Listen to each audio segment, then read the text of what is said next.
we can't live in a city and for it to be sustainable.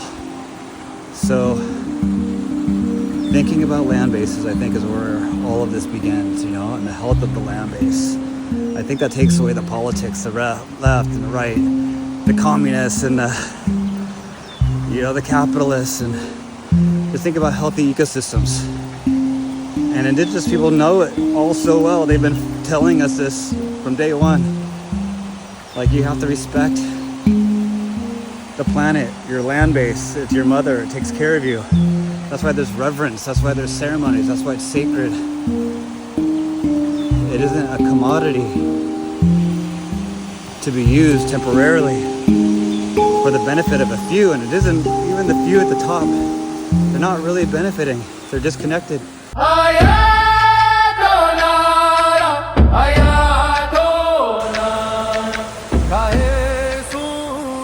So I know it's hard to imagine, but literally everywhere in the US used to look like this, not just in the US, but all over the world. And when you have pristine ecosystems as a human, you could survive in it pretty easily, like there would have been before colonization and the monetization of everything, the commoditization of everything. You could just find lunch beavers, and you had the dodo birds, and you had woolly mammoths. You had so many different animals to choose from, plants abundant. Nature would provide in innumerable ways, and we were experts at our environment. We knew how to live locally, whether it was cold, hot, dry. We would follow the migration patterns, the seasons. And agriculture changed everything. And I think that we were led into agriculture, and I say led or force compelled, probably because of a climate event, a catastrophic climate event.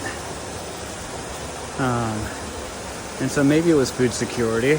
I'm not sure exactly, but what historians do know is that it was a giant mistake for the human species and for the environment too. Because once we started growing food, we didn't want to grow food. It wasn't something that was fun. It's hard work, especially you have to settle, you have to be in one place. So we're adventurers by heart. And our organic state of nature is to travel, to see what's on the other side of the mountain, so forth and so on. Continuing that thought is that with agriculture came settlements, with settlements came accumulation, with accumulation came property ownership, land ownership, hierarchy, dominant hierarchies, some people owning, some people working. And every civilization that we can think of came into existence because of agriculture. And also, once you have too many people living in one place, you depend on importation of resources, and once those resources run thin, civilizations collapse. And so every civilization that we know of from the past has collapsed. And now we're all, for the most part, living in civilizations that it's a global civilization now, right? So instead of resources running out in our local geography, we're going to Indonesia, we're going to India.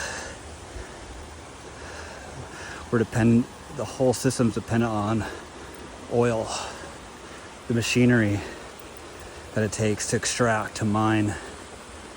And while we're going green, it's more of marketing and greenwashing than the reality, because if we were to get an inside look on what's required in the extraction process and the extreme measures that we're going through. If you think of in Canada, there's gnarly, the tar sands. If you look that up, it's just like hard to watch, and how massive these projects are that our lives are essentially dependent on. So you become dependent on these systems that people will fight for these systems to be intact, even though it's requiring ecocide, a destruction not just of ourselves, but 200 species every day going out of existence. Every day, 200 species going out of existence that will never come back into existence. You know, to think about that, the gravity of it. 90% of the large fish are now gone. We have the extraction to that the back of our current system is on. Whether we're aware of it or not, we're literally cleaning out the oceans. We have nets a mile long that we drag, and we pick up everything that the nets catch. And all this is to send to all of our sushi spots and go to the supermarkets.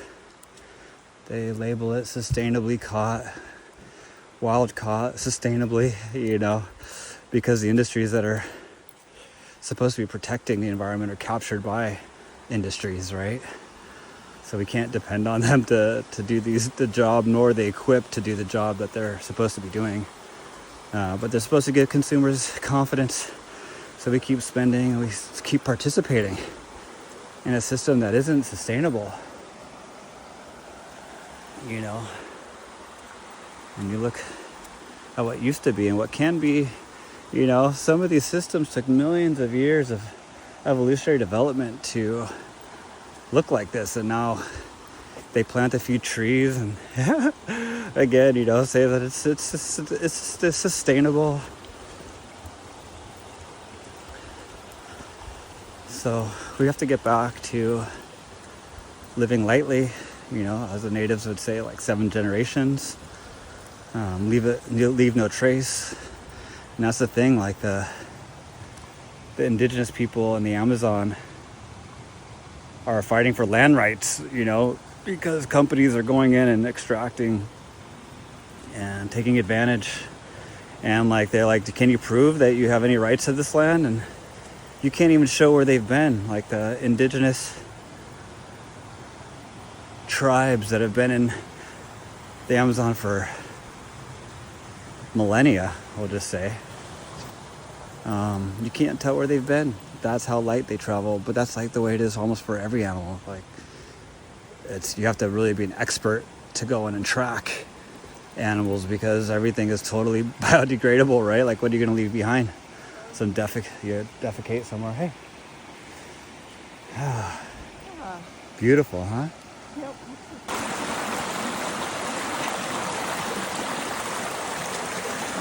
So here's the thing. I mean, every single stream you used to be able to drink from healthily, the water was pure.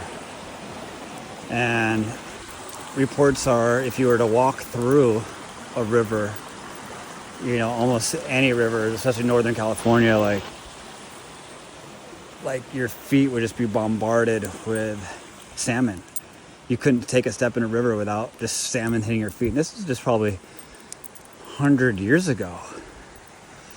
You know, and how much things have changed. We're being, every body of water, to speak of the United States, but we can talk about globally too, is poisoned with industrial runoff. So we're using essentially Roundup, you know, when we're the stuff we're spraying our weeds with, you know, to grow whatever it is that we're growing, soy, wheat. And the main ingredient is glyphosate. And we're literally poisoning ourselves every time we drink. You don't even have to drink it. It comes out and our skin breathes. And every time you take a shower, We're taking in what has been deemed safe. Microdoses of toxicity is just now part of what we accept as living in civilization, a byproduct. These agencies are telling you it's safe. But again, it's safe for who and for how long? You can't even, like our mother's breast milk has toxins, super toxins. Now we're just told this is the way it is. But what I'm trying to get at is our natural environments, the air that we breathe now. 8 million people are dying of air pollution globally, prematurely. Otherwise, they would live a long time. The human lifespan, this is something else that we could touch on, is really long. Centenarians, to be a centenarian would be normal. And it is in certain parts of the world now. It's just like, you got to go to a blue zone, where people live to be 100, and there's reasons for it. Doesn't matter where you live. The whole earth used to be blue. Our lifestyles used to be blue. And it was built in. It wasn't something you'd have to do or try. It was just literally built into your lifestyle, in the same way that we're built into toxins and poisons now. It's like hard to find health. You go back 100, 150 years, but predominantly prior to the Neolithic Revolution, 10 to 12,000 years, and everything is pristine. You have functioning, healthy ecosystems. Well, when did the ecosystem start collapsing? Predominantly through overhunting. Because we were multiplying from agriculture, multiplied to the point to where the land base could no longer support us. So then we had to go to other locations to then be supported by the land base, other land bases, which, if you think about it, there's other beings that are totally dependent on those land bases for their survival.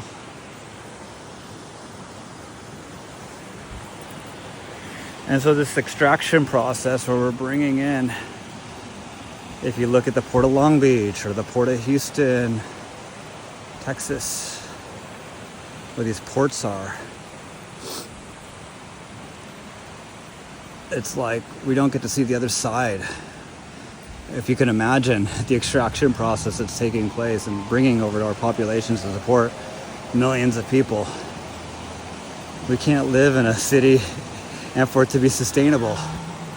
So thinking about land bases, I think, is where all of this begins, and the health of the land base. I think that takes away the politics, the left and the right, the communists and the capitalists, and just think about healthy ecosystems. And indigenous people know it all so well. They've been telling us this from day one. You have to respect the planet, your land base. It's your mother. It takes care of you. That's why there's reverence. That's why there's ceremonies. That's why it's sacred. It isn't a commodity to be used temporarily for the benefit of a few. And it isn't even the few at the top. They're not really benefiting. They're disconnected. The studies show that your vagus nerve stops. The more wealth that you accumulate, at some point there's a gradual decrease in your vagus nerve, so you no longer can feel. So you're disconnected in a deep, profound, meaningful way. And on another level, you can think about no fault of their own, really. If they don't have compassion, they can't feel compassion. We can't expect them to feel compassion when they're so disconnected at the root. And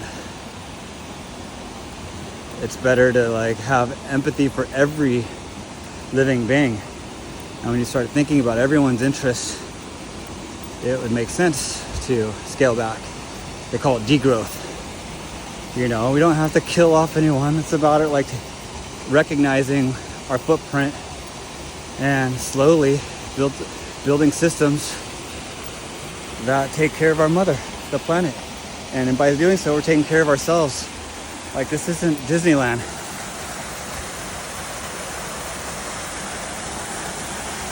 It's like, this is the real world. It's so beautiful and spectacular. So when you see environments like this, it does feel like the only place we see them is at Disneyland, a Knott's Berry Farm, recreating what used to be, just giving you like a hint at it, you know.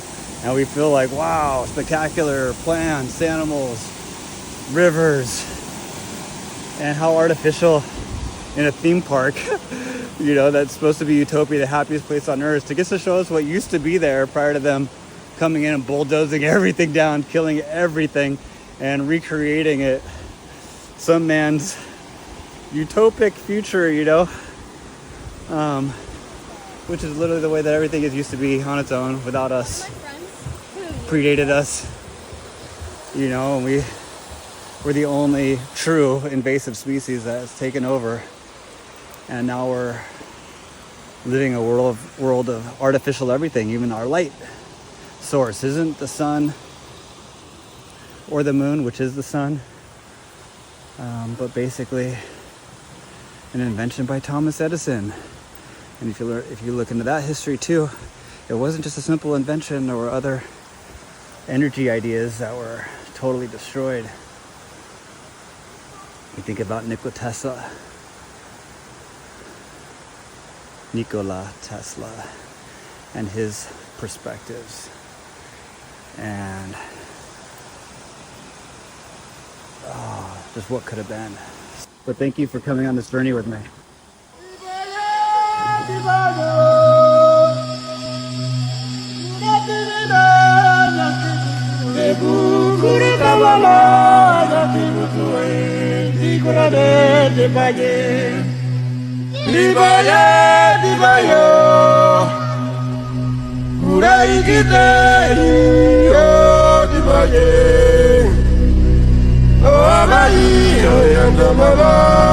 Oh,